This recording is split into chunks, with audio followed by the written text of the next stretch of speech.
Olá, queridos, eu cumprimento a todos mais uma vez com a paz do Senhor e Salvador Jesus Cristo. Estamos aqui para darmos continuidade com os nossos subsídios da nossa EBD, Escola Bíblica Dominical.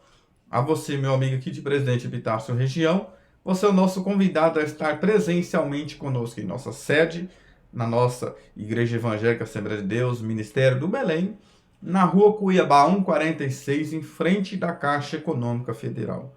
Todos os domingos, às 8h30 da manhã, estamos ali. Essas aulas virtuais não substituem as aulas presenciais. Por isso, é importante que você seja um aluno assíduo de nossa EBD. Então, semanalmente, postamos esses vídeos aqui, e nós temos aqui um propósito de não ficar repetindo o que está visto, por sinal, os irmãos já têm a revista. Então, nós vamos trazer aqui com os complementos que vai acrescentar também na tua sala de aula, que vai servir de ajuda, de apoio. Então, é importante as aulas presenciais para que os alunos entendam, compreendam, tirem suas dúvidas. E não se esqueça de ler a revista semanalmente, o livro de apoio e também dicionário, enciclopédias, todo tipo de livro que fala sobre o assunto é importante que você leia. Mas que não pode deixar de ler a Bíblia Sagrada, que é a nossa regra de fé e prática e esperança. Vemos, queridos, a lição passada, que foi a lição de número 6, que tratamos sobre o tema, o título, O Filho como Verbo de Deus. Nós trabalhamos, queridos, qual que foi ali o pensamento grego acerca desse verbo revelado por João. O pensamento grego, eles trabalhavam muito a sabedoria humana, o conhecimento. Eles via esse verbo como um ser impessoal. Isso é o pensamento grego, Mas existia também outra seita que pegou ali do 1º, 2º, 3º século, que foi muito enfrentada por João, o apóstolo Paulo também, lhe deparou com o chamado de gnósticos.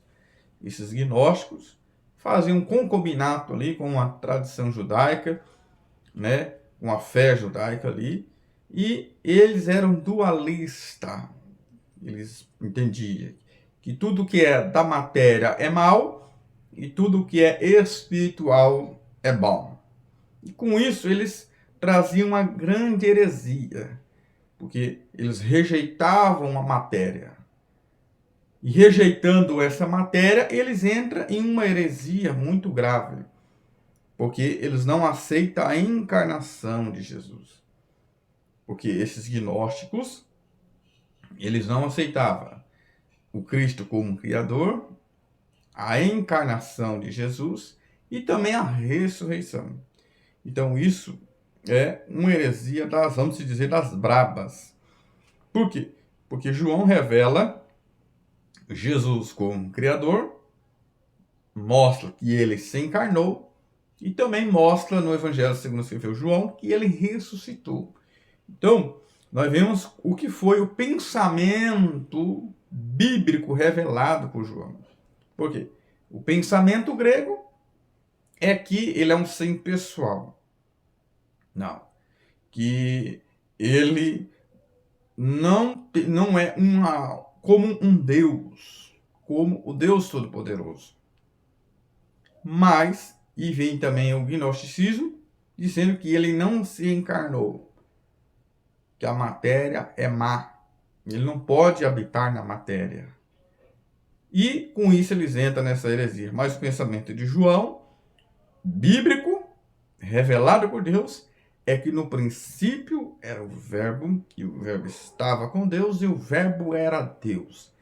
João mostra Jesus, esse verbo de Deus, por mais que alguns até se aproveitam, dizer que não tem um verbo, uma palavra de definição, está falando verbo, então se torna vazio o sentido genérico. Não, isso é uma heresia, porque João mostra esse verbo de Deus que estava no princípio com Deus, tanto é que a Bíblia em ordem cronológica começa falando sobre o Evangelho segundo escreveu João, sobre a criação, porque lá na criação é o verbo criando, é o verbo em ação. Ali mostra o verbo em movimento na criação. Aqui mostra o verbo como algo eterno, até mesmo antes da eternidade. É importante nós entendermos isso. Ou seja, antes de Deus criarmos todas essas coisas, João, ele já está revelando aqui para nós. Alguns até falam da eternidade passada. Porque a Bíblia diz em Hebreus 3:8, Jesus Cristo é o mesmo ontem, hoje e eternamente. Então, ele é o criador de todas as coisas. Tanto é que essa palavra princípio, em Gênesis, no hebraico, é Bereshit. Né? É Bereshit. Princípio. E no grego é Rosh. Essa palavra Rosh quer dizer cabeça. E lá em Colossenses 1,15, nós vemos 16 mostrando Jesus ali como cabeça. Né? Ele é o cabeça da criação. Cabeça aqui tem a ideia de que alguém que governa, que controla, que comanda. Né? Então João mostra Jesus no princípio com Deus, face a face com Deus. Então nós aprendemos qual foi o pensamento grego, qual foi o pensamento dos gnósticos e o pensamento de João. Então nós vemos ali, queridos, já mesmo na criação, nós vemos a Trindade. A Trindade já estava ali na criação. No princípio, criou Deus ali, Elohim, no plural. Elohim é no plural. Céus, criou, para singular, Deus, plural, céus e terra. Gênesis também, capítulo 1, mostra ali mais para frente, façamos o homem a nossa imagem, conforme a nossa semelhança. Deus está falando de anjos ali. Alguns até se aproveitam, né, para dizer que Deus está comunicando com os anjos. Não, os anjos não têm mais semelhança de Deus. Deus diz, façamos o homem a nossa imagem conforme a nossa semelhança. Ainda que vamos ser no céu, segundo o que diz a Bíblia, vamos ser semelhante aos anjos. Mas isso é no céu. Mas na terra, Deus nos criou conforme a sua imagem e a sua semelhança. Então é importante nós entendermos ali que não tem nada a ver com comunicação com anjos. Não. Tem a ver com a comunicação com a Trindade, ao Pai, o Filho e o Espírito Santo. É importante nós entendermos isso. Tanto é que Jesus ele morreu como unigênito. Essa expressão unigênito quer dizer o único gerado do Pai. Né? O único gerado do Pai nessa eternidade. Então é importante nós entendermos isso. Então, nós vemos Deus como Criador, né? Jesus também e o Espírito Santo. E no próximo são pessoas distintas, e a Bíblia mostra bem claro essa distinção, tá? Então nós vemos aqui o Pai planejando, o Filho executando, e o Espírito Santo preservando. Nós, queridos, um versículo bem interessante lá em 2 Pedro 1:21. Eu faço questão de ler com vocês. Já peguei sim. 2 Pedro capítulo 1, versículo 20, que diz: porque a profecia nunca foi produzida por vontade de homem algum, mas homens santos de Deus falaram inspirados pelo Espírito Santo.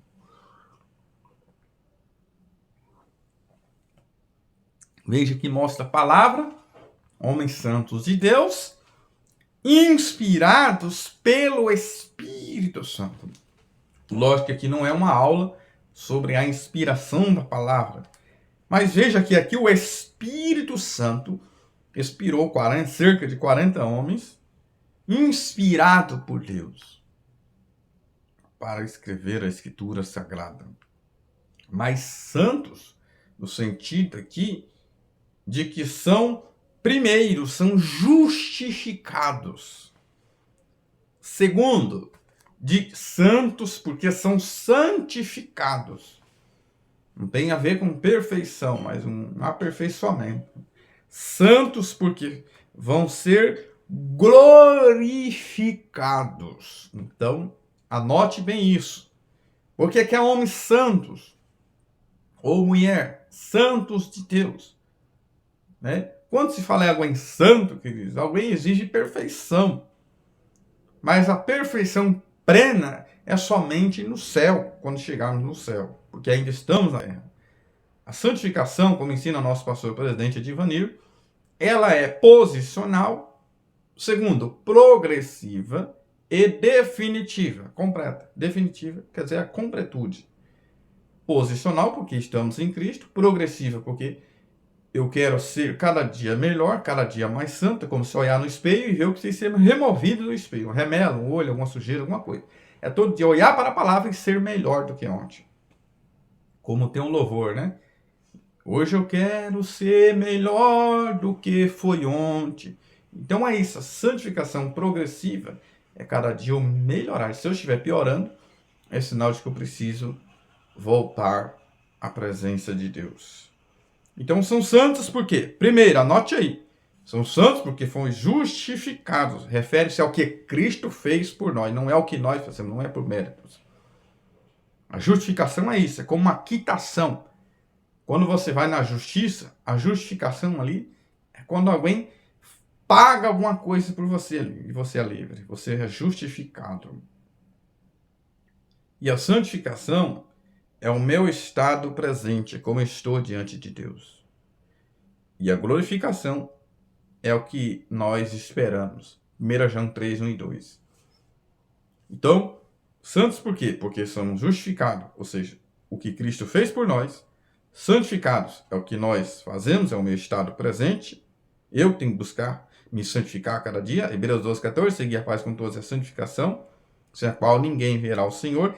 E a glorificação é o que nós esperamos. Justificado, o que Cristo fez, santificado é o que nós fazemos, o nosso estado presente. Glorificação é o que aguardamos. Mas veja que é o Espírito Santo em ação. O Espírito Santo em movimento. Então nós vemos também esse verbo como essa revelação do Pai, que nós aprendemos na lição de número 6 e a lição de número 7. Vamos trabalharmos sobre a obra do Filho. A obra do Filho. E o texto da leitura em classe está bem colocado pelo nosso comentarista, porque vai pegar lá Filipenses capítulo 2, do 5 ao 11, e vai pegar Hebreus capítulo 9, do versículo 24 ao 28. Então, qual é a palavra-chave? A palavra-chave é obra. Refere-se à obra que Jesus fez por mim e você fez por nós lá na cruz do Calvário. O tópico 1 vai trabalhar essa humilhação voluntária do Filho.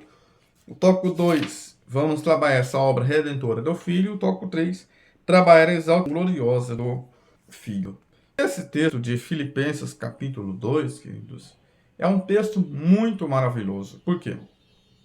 Porque vai mostrar lá em Filipenses capítulo 2, versículo 5, de sorte que haja em vós o mesmo sentimento que houve em Cristo Jesus. Perceba que eu gostei essas duas palavras aqui que ficou bem colocada na Bíblia Sagrada, porque a Bíblia é a maior riqueza que nós temos, porque fala de sorte que haja. Haja é um estado presente. Paulo está escrevendo aqui para que haja em vocês. Haja significa um estado presente. Aí diz o mesmo sentimento que houve. Houve. Olha só que algo interessante. Houve aqui é passado. É passado. Então perceba que haja em vós o que houve em Cristo. O que é que Paulo está ensinando? Que vocês venham refletir aquilo que Jesus fez, porque ele deu o exemplo. Então, essa expressão é muito interessante. E aí diz aqui, versículo 6, sendo em forma de Deus, não teve por usurpação ser igual a Deus. Olha aqui algo interessante, queridos. Olha aqui algo interessante. Ele sendo em forma de Deus, não teve por usurpação. Essa expressão por usurpação ser igual a Deus, eu gostei muito da Bíblia Viva. Porque na Bíblia Viva, que foi um pai que escreveu para um filho, em português, na Bíblia Viva, quando pega essa palavra usurpação, ela diz assim, não teve usurpação, ela pega e traz assim, não se apegou aos direitos de ser como Deus, mas ele quis ser homem.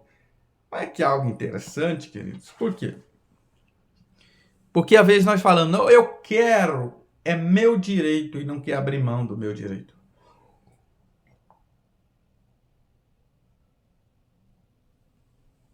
Às vezes muitas pessoas falam, é meu direito e eu não abro mão do meu direito. Mas Cristo abriu mão do direito de ser igual a Deus. Mas ele quis ser homem. Perceba que ele desceu aqui à terra. Então nós vemos aqui no versículo 6 essa humilhação. Né? Essa humilhação de Jesus. Não teve por usurpação ser igual a Deus, mas ele quis ser homem. O cristianismo, queridos, é descer. O cristianismo é descer. O cristianismo é voltar. Porque quando nós vamos lá em Isaías 14, 13 e 14, Satanás quis subir. Satanás quis subir e Adão também quis ser como Deus, mas de maneira ilícita. Satanás disse, eu subirei, colocando eu subirei, semelhante ao Altíssimo. Então, enquanto os homens quis ser Deus, hashtag, enquanto os homens quis ser Deus, Deus quis ser homem. Então, Paulo mostra isso, né? Então, nós mostramos aqui a humilhação no versículo 6, versículo 8, a redenção de Cristo, essa obra. O versículo 9, pelo que Deus exaltou, a exaltação de Cristo. Então, nós vamos trabalhar nessa lição, a humilhação, a redenção e a exaltação. Tópico 1.1, a submissão de Cristo. É aquilo que nós falamos, de sorte que haja o que houve. Né? O termo grego traduzido como sentimento é pronel, que também tem um sentido, pode significar um modo de pensar, disposição de mente. Ou seja, dessa forma, os cristãos devem assumir o mesmo modo de pensar de Jesus. Demonstrado por Cristo. Ou seja, Cristo, ele é o nosso modelo, é o nosso padrão. O que é um modelo? É um exemplar de algo que é original. Eu, por exemplo, tenho aqui, lá na sala, eu tenho um Fusca, tenho um caminhonete, 2 Fusca e um caminhonete, pequenininho. Ele é igual a um Fusca, grande, de verdade, original. Atrás, o capô, né? O motor, igualzinho. Por quê? Porque ali é um modelo, porque ali é um padrão. Jesus disse isso lá em João 13:15, que nós devemos seguir o exemplo de Jesus. Esse exemplar do Senhor Jesus. Né? Então, Romanos 12:2, rogo a vós, pois, irmãos, pela compaixão de Deus, que apresentei os vossos corpos em sacrifício vivo, santo, agradável a Deus. Culto racional. Culto com a mente. E aí, no versículo 2, haja vista ali, tá falando de uma cultura ali, de eles apresentar o sacrifício vivo, porque está apresentando sacrifício morto, mas também tem a ver com o modo de pensar, porque no versículo 2, não conformei com este mundo. Essa palavra conformar ali no grego é suschemastizestes, quer dizer esquema, não seguir o esquema, o padrão do mundo. Essa palavra conformar significa se adaptar à forma, seguir o padrão do mundo. É como pegar um copo de água de 100 ml e jogar em uma bacia de 5 litros. Ela vai se espalhar em toda a bacia. Por quê? Porque aquele copo de 100 ml vai se adaptar naquela bacia. Vai se conformar conforme aquela bacia. E aí nós não podemos fazer isso. Não podemos conformar com esse mundo. Ponto 2, esvaziamento. Esvaziar a quinoses, quer dizer, assumindo a natureza humana, Foi o que Jesus fez sem perder a essência da sua divindade. Ele esvaziou, ele renuncia à glória que ele já possuía na eternidade com o Pai, né? Ele renunciou apenas à sua glória. Então, professor, professora, enfatize bem isso. Cristo renunciou, ele abdicou, isso que nós vamos entender temporariamente, escreva bem isso, anote aqui, temporariamente da sua glória, né? Da sua glória. Entenda-se também que a humanização, a encarnação de Jesus não fez com que ele deixasse de ser Deus e também não fez se ele deixasse de ser homem. Então, anote bem isso. Por quê? Porque qual era o pensamento dos gnósticos daquela época que João enfrentou? Que Jesus, ele, no momento do batismo, o Deus desceu sobre ele ali. E quando isso aconteceu, fatos decorrentes, eles ensinam, isso é o pensamento grego. Posteriormente, antes da morte da cruz, da sua agonia na cruz, sofrimento, porque eles não aceitavam isso.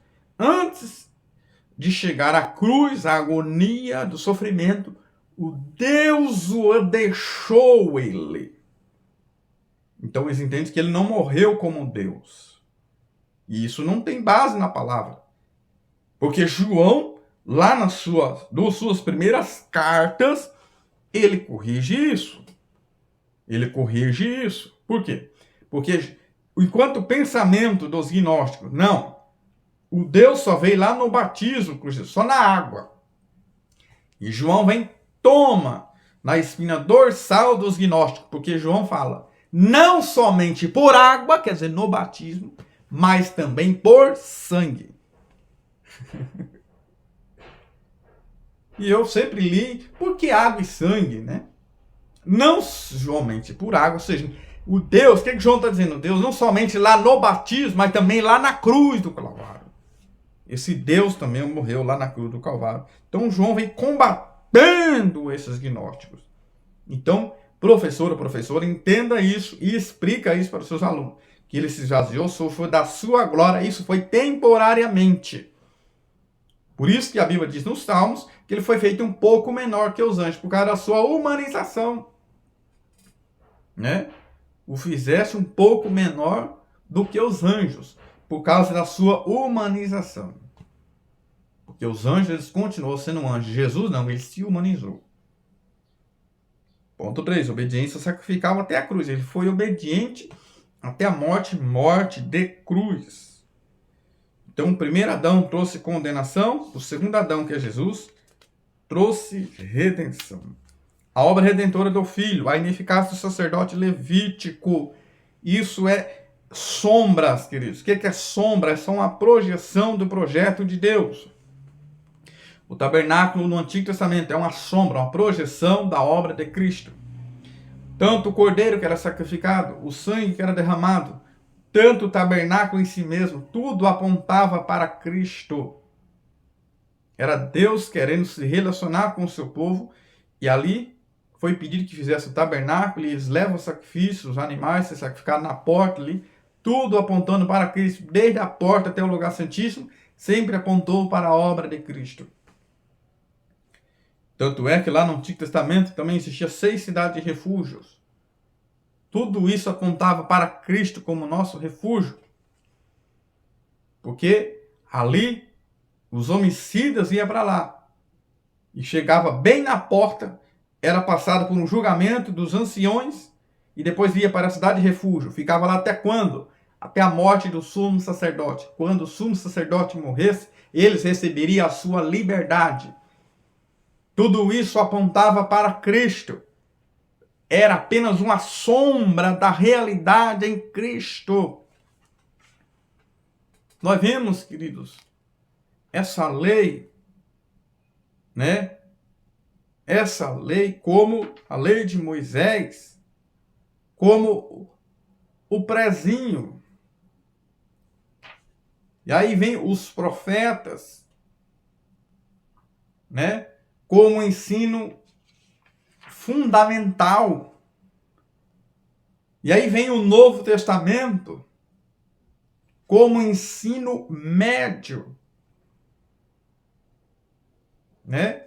Vem nos ensinando. Tudo isso apontava para a pessoa de Cristo, a lei, os profetas e o Novo Testamento, né, apontava para a pessoa de Cristo. E no céu nós vamos ter a faculdade, o ensino superior, que vai ser uma realidade, vai ser mais avançado. Moisés, o prezinho. Os profetas, o ensino fundamental. No Novo Testamento, o ensino médio. E chegando no céu, na realidade, é o ensino superior. É a realidade, assim como o veremos. É mais avançado.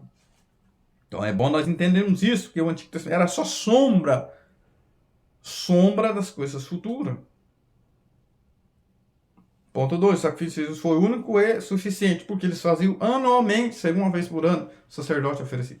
O de Jesus não precisou ser repetido, porque foi único. Né? A expressão uma vez, no grego, é hapax, indica que não há necessidade de repetição. Ou seja, o sacrifício de Jesus não precisou ser repetido como era. É tipo como alguém repetir de novo. Quando se repete algo, é porque aquilo que você fez não era suficiente. Né? Quando se repete algo, é porque aquilo foi reprovado. Né? Recentemente, eu fazendo algumas avaliação lá na empresa, e algumas perguntas eu errava. E quando eu errava algumas perguntas, daqui a pouco essas mesmas perguntas voltam de novo. Porque eu não fiz o eficiente como era para ser feito. Aquilo que eu fiz não serviu. Então, quando se repete, é porque algo não tem valia, não serviu. Assim é o Antigo Testamento, o sacrifício que os sacerdotes faziam, levando ali um cordeiro, um animal, um novilho, uma ave. Não servia. Por isso que eram repetidos. O sacrifício de Jesus não. A substituição, ponto 3, a substituição vicária. Essa expressão vicária vem do latim vicarius, que significa em lugar de outro. Não tem nada a ver com os padres aí, com os papas aí, não. Não tem nada a ver. Significa em lugar do outro. Né?